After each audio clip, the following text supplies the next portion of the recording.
Aujourd'hui, nous abordons un sujet qui peut paraître anodin pour certains, mais qui a une grande importance dans notre religion, la question de l'urine et de la manière correcte de se soulager selon l'islam.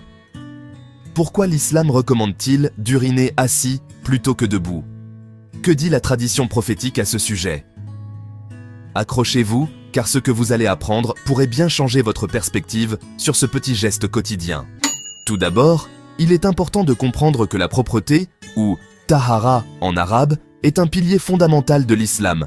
Le prophète Mohammed, paix et bénédiction sur lui, a dit « La propreté est la moitié de la foi ». Hadith, rapporté par Muslim.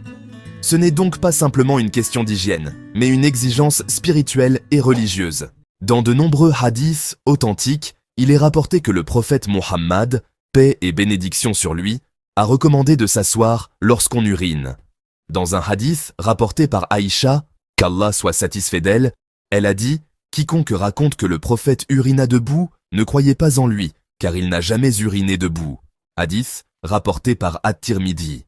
D'autres récits mentionnent qu'il est arrivé au prophète d'uriner debout dans certaines circonstances, mais cela semble être l'exception plutôt que la règle. Exception et flexibilité de la loi islamique. Il est également important de noter que l'islam est une religion de facilité et de flexibilité. Si une personne est malade, âgée ou confrontée à des situations où il est difficile de s'asseoir, il n'y a aucun péché à uriner debout. L'intention compte beaucoup en islam. Allah nous connaît mieux que nous-mêmes et il est le plus miséricordieux. Pour conclure, chers frères et sœurs, se conformer à cette recommandation n'est pas une simple tradition, mais une manière de démontrer notre dévouement aux enseignements prophétiques et de maintenir une connexion constante avec Allah à travers chaque petit geste de notre vie quotidienne.